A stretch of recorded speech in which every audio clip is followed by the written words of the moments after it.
My dear students, RRBയുടെ notification വന്നു. 29 August ആണ് നമ്മുടെ ലാസ്റ്റ് ഡേറ്റ് വരുന്നത്. ഈ ലാസ്റ്റ് ഡേറ്റിന് മുമ്പ് ഏത് RRBയിൽ അപ്ലൈ ചെയ്യണം, അതുപോലെ തന്നെ ഏത് ജോബിനാണ് പ്രിഫറൻസ് കൊടുക്കേണ്ടത് എന്നുള്ള കാര്യത്തിൽ നിങ്ങൾ ആകെ കൺഫ്യൂസ്ഡ് ആയിട്ടിരിക്കുകയാണ്. ഈ ഒരു വീഡിയോ നിങ്ങളെ ആ ഒരു കൺഫ്യൂഷൻ മറികടക്കാൻ ഡെഫിനറ്റ്ലി ഹെൽപ്പ് ചെയ്യും. So let us begin. ഓരോ RRBയും ഏതൊക്കെ സോൺസിലേക്കാണ് റിക്രൂട്ട്മെന്റ് ചെയ്യുന്നത്, അതുപോലെ തന്നെ ആ പർട്ടിക്കുലർ RRBകളിൽ കഴിഞ്ഞ എക്സാമുകളിൽ വന്ന വേക്കൻസി എന്തായിരുന്നു, അതിന്റെ കറസ്പോണ്ടിങ് കട്ട് ഓഫ് എന്തായിരുന്നു, പ്രസന്റ് വേക്കൻസി എന്താണ് തുടങ്ങിയ കാര്യങ്ങൾ നമുക്ക് മനസ്സിലായിട്ടുണ്ടെങ്കിൽ നമുക്ക് വളരെ ഈസി ആയിട്ട് നമ്മുടെ ഒരു RRB നമുക്ക് ഡിസൈഡ് ചെയ്യാവുന്നതാണ്. അതുപോലെ തന്നെ ജോബിന്റെ പ്രിഫറൻസ് കൊടുക്കുമ്പോൾ നമ്മൾ ആദ്യം അറിയേണ്ടത് നമ്മുടെ പേഴ്സണാലിറ്റിക്ക് ചേർന്ന ഒരു ജോബാണോ അത് എന്ന് നമ്മൾ അറിയണം. അപ്പോൾ നമ്മുടെ വർക്ക് പ്രൊഫൈൽ എന്താണെന്ന് നമുക്ക് അറിഞ്ഞു കഴിഞ്ഞാൽ നമുക്ക് കുറച്ചുകൂടി ഈസി ആയിട്ട് ഡിസൈഡ് ചെയ്യാൻ പറ്റും നമ്മുടെ ഏത് ജോബിനാണ് പ്രിഫറൻസ് കൊടുക്കേണ്ടതെന്നുള്ളത്. ഇപ്പോ ഈ ഒരു വീഡിയോയിൽ ഞാൻ ഈ 5 ടോപ്പിക്കുകളെ കുറിച്ചാണ് നിങ്ങളോട് ഡിസ്കസ് ചെയ്യാൻ പോകുന്നത്.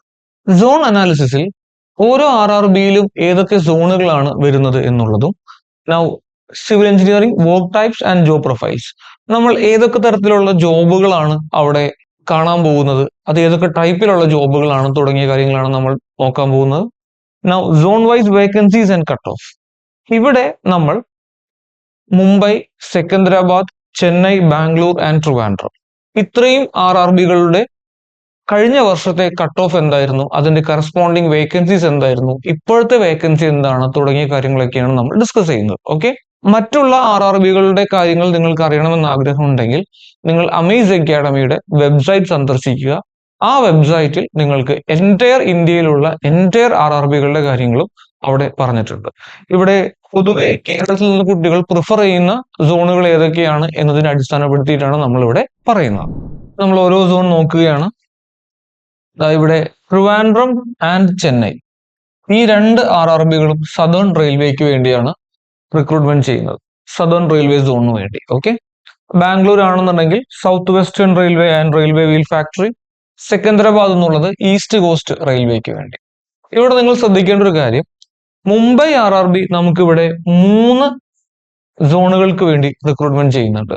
അതുകൊണ്ട് തന്നെ ഏറ്റവും അധികം വേക്കൻസി വന്നിട്ടുള്ളത് മുംബൈ RRBയിലാണ് വന്നിട്ടുള്ളത്.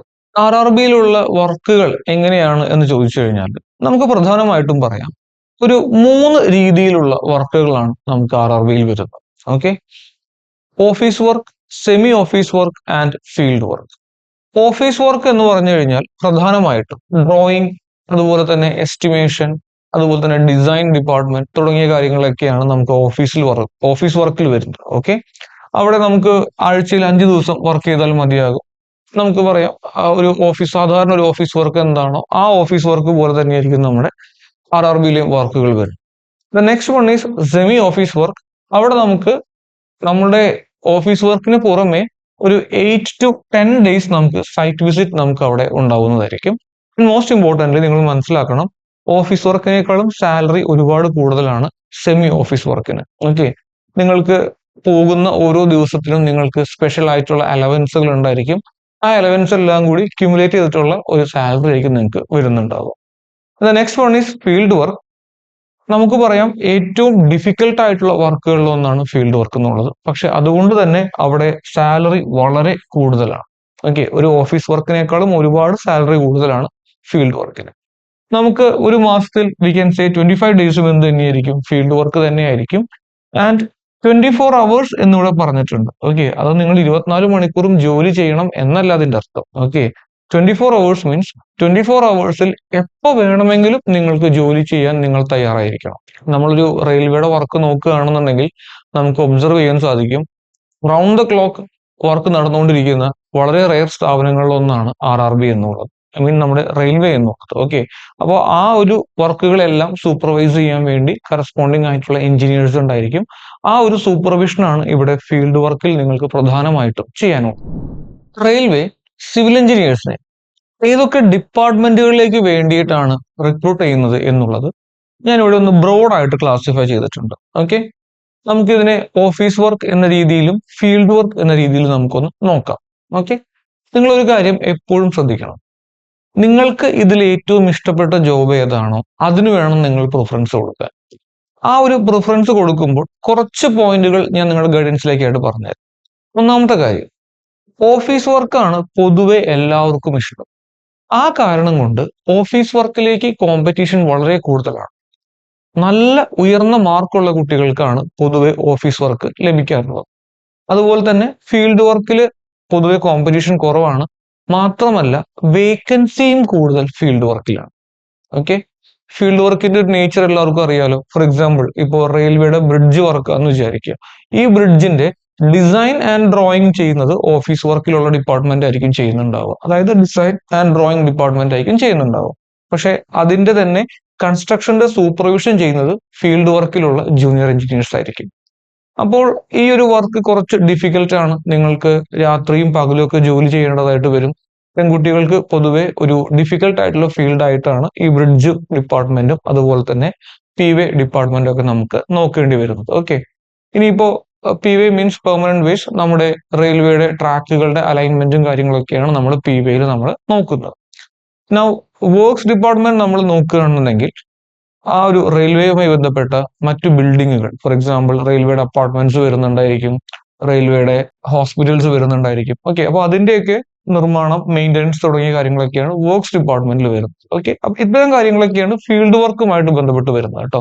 അപ്പോൾ ഫീൽഡ് വർക്കിൽ പൊതുവെ കോമ്പറ്റീഷൻ കുറവാണ്, വേക്കൻസി കൂടുതലാണ്, ആൻഡ് മോസ്റ്റ് ഇമ്പോർട്ടൻ്റ്ലി വർക്ക് പക്ഷെ എന്താണ്, കുറച്ച് ഹെക്ടിക് ആണ്. നിങ്ങൾക്ക് ഇതിൽ ഏതാണ് ഇഷ്ടം എന്നുള്ളതാണ് നിങ്ങൾ ഇവിടെ തീരുമാനിക്കേണ്ടത്.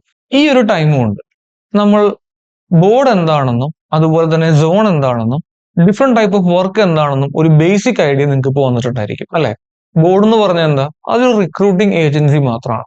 സോൺ എന്ന് പറഞ്ഞാൽ എന്താ, സോണിലാണ് നമ്മൾ പോയി വർക്ക് ചെയ്യുന്നത് അല്ലെ. ഇന്ത്യയിൽ അത്തരം 17 ഇൻഡിപെൻഡന്റ് ആയിട്ടുള്ള സോൺ യൂണിറ്റുകളുണ്ട്. നിങ്ങൾ ഏത് RRB-യിലാണോ അപ്ലൈ ചെയ്യുന്നത്, ഏത് ബോർഡിലാണോ അപ്ലൈ ചെയ്യുന്നത്, ആ ബോർഡ് സെർവ് ചെയ്യുന്ന സോൺ ഏതാണോ ആ സോണിലായിരിക്കും നിങ്ങൾക്ക് ജോലി കിട്ടുന്നുണ്ടാവുക. ഓഫീസ് വർക്ക് നോക്കുകയാണെന്നുണ്ടെങ്കിൽ ജോലി കമ്പാരിറ്റീവ്ലി ഈസിയാണ്, പക്ഷെ കിട്ടാൻ കുറച്ച് ഡിഫിക്കൽട്ട് ആണ്. ഫീൽഡ് വർക്ക് നോക്കുകയാണെന്നുണ്ടെങ്കിലോ വേക്കൻസി കൂടുതലാണ്, കട്ട് ഓഫ് കുറവാണ്, പക്ഷെ വർക്ക് എന്തായിരിക്കും, കുറച്ച് ഡിഫിക്കൽട്ട് ആയിരിക്കും. ഇത് രണ്ടുമാണ് ഒരു ബേസിക് ആയിട്ടുള്ള ഡിവിഷൻ. ഇത്രയും നിങ്ങൾക്ക് ക്ലിയർ ആയിട്ടുണ്ടാവുമല്ലോ. നമുക്കിനി ഏത് ബോർഡിലേക്ക് അപ്ലൈ ചെയ്യണം എന്നുള്ളത് നമുക്ക് നോക്കാം. ഈ ബോർഡിലേക്ക് അപ്ലൈ ചെയ്യണം തീരുമാനിക്കാനായിട്ട് നമുക്ക് ആദ്യം എന്ത് വേണം, നമ്മുടെ നമ്പർ ഓഫ് വേക്കൻസീസ് എന്താണ് എന്നുള്ള ഒരു ബേസിക് ഐഡിയ നമുക്ക് ഉണ്ടാക്കിയെടുക്കാം. ഇവിടെ നോക്കുക, ട്രിവാൻഡ്രം RRB നോക്കുകയാണെന്നുണ്ടെങ്കിൽ അവിടെ 50 വേക്കൻസി ഉണ്ട്.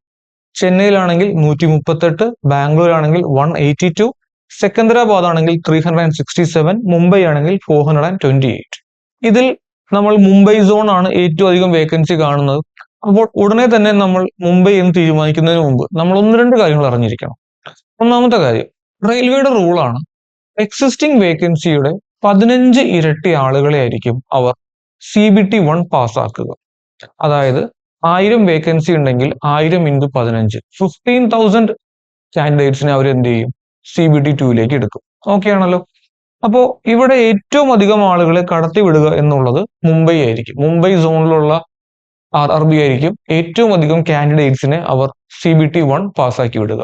നമുക്ക് തന്നിരിക്കുന്ന ഈ സോണുകളിൽ ഏത് സോൺ സെലക്ട് ചെയ്യണം എന്ന് തീരുമാനിക്കുന്നതിന് മുമ്പ് ശ്രദ്ധിക്കേണ്ട കുറച്ച് പോയിന്റുകൾ ഞാൻ നിങ്ങളോട് പറയാം. ഇവിടെ മുംബൈയിലാണ് ഏറ്റവും അധികം വേക്കൻസി, അപ്പോൾ മുംബൈ അപ്ലൈ ചെയ്യാം എന്ന് വിചാരിച്ചവരുണ്ടാവും. ട്രിവാൻഡ്രം അപ്ലൈ ചെയ്ത് കഴിഞ്ഞാൽ നമുക്ക് കേരളത്തിൽ ജോലി കിട്ടാനുള്ള ചാൻസ് കൂടുതലാണ്, സോ ട്രിവാൻഡ്രം അപ്ലൈ ചെയ്യാം എന്ന് വിചാരിക്കുന്നവരുണ്ടാവും. ഓക്കെ, നമ്മൾ കുറച്ച് പോയിന്റുകൾ ഇവിടെ കൺസിഡർ ചെയ്യണം. ഫസ്റ്റ് പോയിന്റ് ഞാൻ ആദ്യം പറഞ്ഞ പോലെ തന്നെ, ട്രിവാൻഡ്രത്ത് അപ്ലൈ ചെയ്ത് കഴിഞ്ഞാൽ സദേൺ സോണിൽ എവിടെ വേണമെങ്കിലും വരാം. അതായത് തമിഴ്നാട്ടിലോ കേരളത്തിലോ വരാം. കേരളത്തിൽ കിട്ടാൻ ചാൻസ് ഉണ്ടെന്നേ ഉള്ളൂ, പക്ഷെ നമുക്ക് എന്തില്ല, പൂർണ്ണമായിട്ടുള്ള ഉറപ്പില്ല. അത് ശ്രദ്ധിക്കണം. നൗ ഇനി ഒരു കോമ്പറ്റീഷൻ പോയിന്റ് ഓഫ് വ്യൂ ചിന്തിക്കുകയാണെന്നുണ്ടെങ്കിൽ ഈ ബാംഗ്ലൂർ അതുപോലെ തന്നെ ചെന്നൈ ആൻഡ് ട്രിവാൻഡ്രം സോണുകൾ, ഓക്കെ, ഇത് പൂർണ്ണമായിട്ടും ഒരു സൗത്ത് ഇന്ത്യ ബേസ്ഡ് സോണുകളാണ്. അപ്പോൾ ഹിന്ദി സ്പീക്കിംഗ് ആയിട്ടുള്ള കാൻഡിഡേറ്റ്സ് ഇവിടെ പൊതുവെ കുറവായിരിക്കും. ഓക്കെ, അതേസമയം നിങ്ങൾ ഇവിടെ മുംബൈ ആൻഡ് സെക്കന്ദരാബാദ് നോക്കുകയാണെന്നുണ്ടെങ്കിൽ മുംബൈയിലേക്ക് എൻറ്റയർ മഹാരാഷ്ട്രയിൽ നിന്നുള്ള കാൻഡിഡേറ്റ്സ് ഉണ്ടായിരിക്കും. അതുകൂടാതെ ഗോവയിൽ നിന്നുള്ള കാൻഡിഡേറ്റ്സ്, ഗുജറാത്തിൽ നിന്നുള്ള കാൻഡിഡേറ്റ്സ് ആൻഡ് മധ്യപ്രദേശിൽ നിന്നുള്ള കാൻഡിഡേറ്റ്സ് ഉണ്ടായിരിക്കും. ഓക്കെ ആണല്ലോ. നിങ്ങൾ സെക്കന്ദരാബാദ് നോക്കുകയാണെങ്കിൽ അവിടേക്ക് Andhra Pradesh and Telangana candidates, again Secunderabad എന്നുള്ള ഹിന്ദി സ്പീക്കിംഗ് റീജിയൻ ആണ്. മുംബൈയും നമുക്കറിയാം ഒരു ഹിന്ദി സ്പീക്കിംഗ് റീജിയൻ ആണ്. ഓക്കെ, അപ്പോൾ നോർത്തിൽ നിന്നുള്ള കാൻഡിഡേറ്റ്സ് കൂടുതൽ വരാൻ ചാൻസ് ഉള്ള രണ്ട് സോണുകളാണ് മുംബൈയും സെക്കന്ദരാബാദും. അവിടെ വേക്കൻസി കൂടുതലായതുകൊണ്ട് ആ ഒരു രീതിയിൽ കാൻഡിഡേറ്റ്സ് അട്രാക്റ്റഡ് ആവാൻ ചാൻസ് ഉണ്ട്. ഓക്കെ, ഇപ്പോ നിങ്ങൾ നോക്കുകയാണെന്നുണ്ടെങ്കിൽ ഇപ്പോൾ ഉത്തർപ്രദേശിലുള്ള കാൻഡിഡേറ്റ്സ് ഒക്കെ വേണമെങ്കിൽ മുംബൈ പ്രിഫർ ചെയ്യാൻ ചാൻസ് ഉണ്ട്. കാരണം അവർക്കുള്ള ഗോരഖ്പൂർ അതുപോലെ തന്നെ പ്രയാഗ്രാജ് തുടങ്ങിയ പോയിന്റ്സിലൊക്കെ ബോർഡുകളിലൊക്കെ വേക്കൻസീസ് കുറവാണ്. ഓക്കെ, സോ കമ്പാരിറ്റീവ്ലി മുംബൈക്ക് അങ്ങനെ ഒരു അട്രാക്ഷൻ വരാൻ ചാൻസ് ഉണ്ട്. നൗ കമ്മിങ് ടു ദിസ് സെക്കന്ദരാബാദിലേക്കും ഈ പറഞ്ഞ പോലെ Maharashtra, west Bengal, Chhattisgarh and Madhya Pradesh candidates വരാൻ ചാൻസ് ഉണ്ട്. നിങ്ങൾ ഇവിടെ ശ്രദ്ധിക്കണം, നിങ്ങൾ മുംബൈ പോലുള്ള ഒരു സോൺ എടുക്കുകയാണെന്നുണ്ടെങ്കിൽ എക്സാക്ട്ലി മുംബൈ സിറ്റിയിൽ തന്നെ നിങ്ങൾക്ക് ഒരു എക്സാം സെന്റർ കിട്ടണമെന്ന് നിർബന്ധമില്ല. Okay, it could be anywhere. ഇപ്പോ ചെന്നൈ പോലുള്ള ഒരു സ്ഥലത്ത് ഒരാൾ അപ്ലൈ ചെയ്യുകയാണെങ്കിൽ ആൾക്ക് മഹാബലിപുരം പോലെ ഒരു 100-120 കിലോമീറ്റർ അകലെയുള്ള പോയിന്റുകളിലൊക്കെ നിങ്ങൾക്ക് വേണമെങ്കിൽ എക്സാം സെന്റർ വന്നു എന്ന് വരാം. അപ്പോൾ ആ ഒരു ട്രാവലിംഗ് അറേഞ്ച്മെന്റ് കൂടി നിങ്ങൾ എപ്പോഴും മനസ്സിലേക്ക് കാണണം. നിങ്ങൾ തലേ ദിവസം ഒന്നും ചിലപ്പോൾ പോയാൽ മതിയാവില്ല. ചിലപ്പോൾ 1-2 ദിവസം മുമ്പ് നിങ്ങൾ ട്രാവൽ ചെയ്യേണ്ടതായിട്ട് വരും. അവിടെ പോയി സ്റ്റേ എടുക്കേണ്ടതായിട്ട് വരും. എക്സാം സെന്ററിന്റെ അടുത്തുള്ള ഏതെങ്കിലും ഒരു സ്ഥലത്തൊക്കെ നിങ്ങൾ ഒരു സ്റ്റേ അറേഞ്ച്മെന്റ്സ് ഒക്കെ കണ്ടുപിടിക്കേണ്ടതായിട്ട് വരും. ഓക്കെ, നിങ്ങൾ മനസ്സിലാക്കുക, നിങ്ങളുടെ ഫാമിലിയോ അല്ലെങ്കിൽ ഫ്രണ്ട്സിനെയോ ആ ടൈമിൽ നിങ്ങൾ ആശ്രയിക്കേണ്ടതായിട്ട് വരും. അതിനുള്ള അറേഞ്ച്മെന്റ്സ് ഒക്കെ പോസിബിൾ ആണ് എന്നുള്ള കാര്യം നിങ്ങളൊന്ന് എൻഷുർ ചെയ്യുക. ഞാൻ നിങ്ങളോട് ഓരോ RRBയുടെ ബോർഡ് വൈസ് ആയിട്ടുള്ള വേക്കൻസീസ് ഇത്രയ്ക്ക് പറയാൻ കാരണം എന്താണെന്ന് വെച്ച് കഴിഞ്ഞാൽ, ഇവിടെ നമ്മളിപ്പോൾ ഒരു RRB അജ്മേർ നിങ്ങൾ സെലക്ട് ചെയ്യാണ് എന്ന് വിചാരിക്കാം. ഓക്കെ, അബോവ് 200 വേക്കൻസീസ് ഉള്ള ഒരു സോണാണ് അജ്മേർ എന്നുള്ളത്. Next one is Bilaspur, around 300 vacancy ഉണ്ട്. ബിലാസ്പൂറും വേക്കൻസി ഉണ്ട്. ഓക്കെ, അപ്പോൾ നിങ്ങൾ ട്രിവാൻഡ്രത്തുള്ള ഒരാളാണെന്നുണ്ടെങ്കിൽ ആ ഒരാൾക്ക് അജ്മേർ വരെ ട്രാവൽ ചെയ്ത് ഒരു എക്സാം എഴുതുക എന്ന് പറഞ്ഞു കഴിഞ്ഞാൽ it won't be easy. Okay, and also it will be Bilaspur. നിങ്ങൾക്ക് വളരെ ഈസി ആയിട്ട് ട്രാവലിംഗ് അറേഞ്ച്മെന്റ് ചെയ്യാൻ പറ്റുമെങ്കിൽ you can go for it, കുഴപ്പമില്ല. പക്ഷെ നിങ്ങൾ അപ്പോഴും മനസ്സിലാക്കേണ്ട കാര്യമാണ്, ഈ അജ്മേർ, ബിലാസ്പൂർ തുടങ്ങിയ റീജിയൻസ് ഒക്കെ ഈ ഹിന്ദി സ്പീക്കിംഗ് കാൻഡിഡേറ്റ്സ് ഒരുപാട് വരുന്ന, ഓക്കെ, വളരെ ഹൈലി പോപ്പുലേറ്റഡ് ആയിട്ടുള്ള ഹിന്ദി സ്പീക്കിംഗ് കാൻഡിഡേറ്റ്സ് ഒരുപാട് പ്രിഫർ ചെയ്യുന്ന റീജിയൻസ് ആയിരിക്കും. ഓക്കെ, സോ അവിടെ ആ ഒരു രീതിയിൽ കോമ്പറ്റീഷൻ അത്രയ്ക്ക് വലുതാകുവാനും ചാൻസ് ഉണ്ട്. നൗ നമുക്കിനി നമ്മൾ ഇപ്പോൾ കൺസിഡർ ചെയ്യുന്ന മുംബൈ, സെക്കന്ദരാബാദ്, ചെന്നൈ, ബാംഗ്ലൂർ ആൻഡ് ട്രിവാൻഡ്രം സോണുകളിലുള്ള ഓരോ ജോബ് വൈസ് വേക്കൻസീസ് എങ്ങനെയായിരിക്കും വരുന്നത് നമുക്ക് നോക്കാം. ഓക്കെ, ഇപ്പോ ഞാനിപ്പോൾ ഈ ഒരു 5 സോണുകൾ പ്രിഫർ ചെയ്യുന്ന റീസൺ നിങ്ങൾക്ക് മനസ്സിലായി കാണുമെന്ന് വിശ്വസിക്കുന്നു. Okay, it will be much easy to travel to all these places. Okay, അതാണ് നമ്മൾ ഈ ഒരു സോണുകൾ ഇത്രയധികം പ്രിഫർ ചെയ്യുന്നതിന്റെ റീസൺ. നിങ്ങൾ ഫേസ് ചെയ്യാൻ പോകുന്ന ഒരു കോമ്പറ്റീഷന്റെ ബേസിക് ഐഡിയ എന്തായിരിക്കും എന്നുള്ളത് നിങ്ങൾക്ക് ഇപ്പോൾ ഒരു ക്ലാരിറ്റി വന്നു കാണും എന്ന് ഞാൻ വിശ്വസിക്കുകയാണ്. ഓക്കെ, നമുക്കിനി ഓരോ ജോബിന്റെയും വേക്കൻസി എങ്ങനെയാണ് നമുക്ക് നോക്കാം. ഓക്കെ, അപ്പോൾ ഇവിടെ നമ്മൾ ട്രിവാൻഡ്രം നോക്കുകയാണെന്നുണ്ടെങ്കിൽ അവിടെ ടോട്ടൽ നമ്പർ ഓഫ് വേക്കൻസി 50 ആണ്. PV ആൻഡ് ബ്രിഡ്ജിൽ അവിടെ 28 വേക്കൻസിയാണ് നമുക്ക് കാണാൻ സാധിക്കുന്നത്. ആൻഡ് ഓഫീസ് വർക്ക് ആയിട്ടുള്ള ഡിസൈൻ, ഡ്രോയിങ് ആൻഡ് എസ്റ്റിമേഷൻ ഡിപ്പാർട്ട്മെന്റിൽ നമുക്ക് 22 വേക്കൻസിയാണ് ഉള്ളത്. കമ്മിങ് ടു ചെന്നൈ, അവിടെ PV ആൻഡ് ബ്രിഡ്ജിൽ 57ഉം അതുപോലെ തന്നെ ഡിസൈൻ, ഡ്രോയിങ് ആൻഡ് എസ്റ്റിമേഷനിൽ 56 വേക്കൻസിയാണ് ഉള്ളത്. ഓൾമോസ്റ്റ് കമ്പാരബിളി സിമിലർ ആയിട്ടുള്ള വേക്കൻസീസ് ആണ്. And coming to civil works and research, നമുക്ക് അവിടെ 25 വേക്കൻസിയാണ് ചെന്നൈ സോണിൽ നമുക്കുള്ളത്. Coming to Bangalore, we can observe that ഇവിടെ 182 ടോട്ടൽ വേക്കൻസീസ് ഉണ്ട്. അതിൽ PV ആൻഡ് ബ്രിഡ്ജിൽ നമുക്ക് 102 വേക്കൻസി ഉണ്ട്. ഡിസൈൻ, ഡ്രോയിങ് ആൻഡ് എസ്റ്റിമേഷനിൽ 20 ആണ്. അതുപോലെ തന്നെ വർക്ക്സ് ആൻഡ് റിസർച്ചിൽ നമുക്ക് 60 വേക്കൻസി ഉണ്ട്. നോക്കൂ, ഇത് വളരെ നല്ലൊരു ഓപ്പർച്യൂണിറ്റിയാണ്, എസ്പെഷ്യലി ഫോർ ഫീമെയിൽ കാൻഡിഡേറ്റ്സ്. കാരണം ഇവിടെ 60+20 80 വേക്കൻസി നമുക്ക് ഓഫീസ് വർക്കുകളിൽ മാത്രമായിട്ടുണ്ട്. ഇത് വളരെ ഒരു ഉയർന്ന വേക്കൻസിയാണ് ഓഫീസ് വർക്കുകളിലേക്ക് വരുന്നത്. PV ആൻഡ് ബ്രിഡ്ജിൽ 102 ഉണ്ട് എന്നതിനോടൊപ്പം തന്നെയാണ് ഈ ഓഫീസ് വർക്കിൽ 80 വേക്കൻസി വരുന്നത്. ഓക്കെ, അപ്പോൾ ഫീമെയിൽ കാൻഡിഡേറ്റ്സ് ഈ പറഞ്ഞ ഒരു ഓപ്ഷൻ നല്ല രീതിയിൽ ഒന്ന് ശ്രദ്ധിക്കുന്നത് നല്ലതായിരിക്കും. നൗ കമ്മിങ് ടു സെക്കന്ദരാബാദ്, ഇവിടെ നമുക്ക് PV ആൻഡ് ബ്രിഡ്ജിൽ 231 വേക്കൻസീസ് ഉണ്ട്. അതുപോലെ തന്നെ ഡിസൈൻ, ഡ്രോയിങ്ങിൽ 66 വേക്കൻസി ഉണ്ട്. ആൻഡ് വർക്ക്സ് ആൻഡ് റിസർച്ചിൽ നമുക്ക് 70 വേക്കൻസി ഉണ്ട്. ഓക്കെ, സെക്കന്ദരാബാദിലും ഈ പറഞ്ഞ പോലെ തന്നെ ഓഫീസ് വർക്കിലുള്ള വേക്കൻസി വളരെ കൂടുതലാണ് എന്നുള്ള കാര്യം കൂടി നിങ്ങളൊന്ന് ശ്രദ്ധിക്കണം. And now coming to Mumbai, you can see that അവിടെ PV ആൻഡ് ബ്രിഡ്ജിൽ 179 വേക്കൻസീസ് ഉണ്ട്. ഡിസൈൻ ആൻഡ് ഡ്രോയിങ്ങിൽ നമുക്ക് കാണാൻ പറ്റും 123.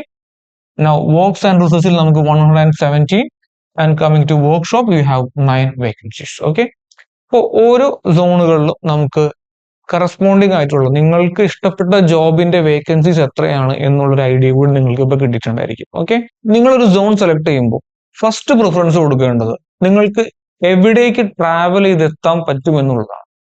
നിങ്ങൾ അപ്ലൈ ചെയ്തു കഴിഞ്ഞാൽ പിന്നെ നിങ്ങൾക്ക് ആ സോൺ മാറ്റാൻ പറ്റില്ല, ഒരു കാരണവശാലും പറ്റില്ല. അപ്പോൾ പിന്നെ നിങ്ങൾ ചെയ്യേണ്ട ഒരു കാര്യം എന്താണെന്ന് വെച്ച് കഴിഞ്ഞാൽ നിങ്ങൾക്ക് ട്രാവൽ ചെയ്തെത്താൻ പറ്റുമെന്ന് ഷുവർട്ടി ഉള്ള ഒരു സോൺ നോക്കുക. അവിടെ നിങ്ങൾക്ക് വർക്ക് ചെയ്യാനും പറ്റും എന്നുള്ള കാര്യം നിങ്ങളൊന്ന് ഉറപ്പിച്ചു വരുത്തുക. ഓക്കെ, നിങ്ങൾക്ക് നാട്ടിൽ തന്നെ പറ്റുമോ, മറ്റു സംസ്ഥാനങ്ങൾ ഓക്കെ ആണോ തുടങ്ങിയ കാര്യങ്ങളൊക്കെ നിങ്ങൾ തന്നെ ജഡ്ജ് ചെയ്യുക. ഓക്കെ, എന്നിട്ട് നിങ്ങൾ ഒരു ഡിസിഷനിലേക്ക് എത്തുക. ആ ഡിസിഷനിലേക്ക് എത്താനുള്ള ഗൈഡൻസ് പോയിന്റുകൾ മാത്രമാണ് ഞാനിവിടെ പറഞ്ഞിട്ടുള്ളത്. ഫൈനലി നമ്മളിവിടെ കട്ട് ഓഫിനെ കുറിച്ച് സംസാരിക്കാൻ വരികയാണ്. കട്ട് ഓഫിനെ കുറിച്ച് സംസാരിക്കുമ്പോൾ നമുക്ക് കഴിഞ്ഞ തവണത്തെ വേക്കൻസിയും ഇത്തവണത്തെ വേക്കൻസിയും തമ്മിലൊരു കമ്പാരിസൺ നമുക്ക് നോക്കാം. ഓക്കെ, ഇവിടെ നമ്മൾ നോക്കുകയാണെന്നുണ്ടെങ്കിൽ ട്രിവാൻഡ്രത്ത് 2019 137 വേക്കൻസി ഉണ്ടായിരുന്നു.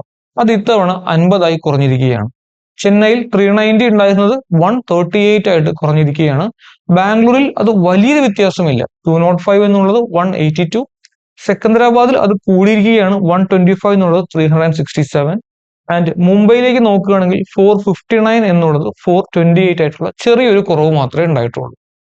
നമ്മൾക്കിനി കഴിഞ്ഞ തവണത്തെ കട്ട് ഓഫുകൾ എത്രയായിരുന്നു എന്ന് നമുക്കൊന്ന് നോക്കാം. ഇവിടെ നമ്മൾ നോക്കുകയാണെന്നുണ്ടെങ്കിൽ ഇവിടെ വേക്കൻസീസിന്റെ 2019 വേക്കൻസീസിന്റെ ടേബിൾ ഉണ്ട്. അതുപോലെ തന്നെ കറന്റ് വേക്കൻസീസ് നമ്മൾ പറയുന്നുണ്ട്. ആൻഡ് ഓൾസോ ജനറൽ എത്രയായിരുന്നു, OBC SC ST എങ്ങനെയായിരുന്നു എന്നുള്ളത് നമ്മൾ നോക്കുന്നുണ്ട്. ഓക്കെ, ഇവിടെ നമുക്ക് കാര്യം ഒബ്സർവ് ചെയ്യുകയാണെങ്കിൽ ട്രിവാൻഡ്രത്ത് അവിടെ 52 ആയിരുന്നു നമ്മുടെ ജനറൽ കട്ട് ഓഫ് വന്നത്, ചെന്നൈയിൽ 61. ഇവിടെ ചെന്നൈയിൽ വേക്കൻസി കൂടുതലായിട്ടും കട്ട് ഓഫ് ഉയരാനുള്ള കാരണം അവിടെ കോമ്പറ്റീഷൻ അത്ര വലുതായിരുന്നു എന്നുള്ളതുകൊണ്ടാണ്. സോ നമ്പർ ഓഫ് കാൻഡിഡേറ്റ്സും ഒരു ഇൻഫ്ലുവൻസിങ് ഫാക്ടർ തന്നെയാണ്. Bangalore 53, Mumbai 63 and Secunderabad was 68. ഇതോടുകൂടി നമ്മുടെ കട്ട് ഓഫിനെ പറ്റിയുള്ള ഒരു ബേസിക് ഐഡിയ നിങ്ങൾക്ക് ക്ലിയർ ആയി എന്ന് വിശ്വസിക്കുന്നു.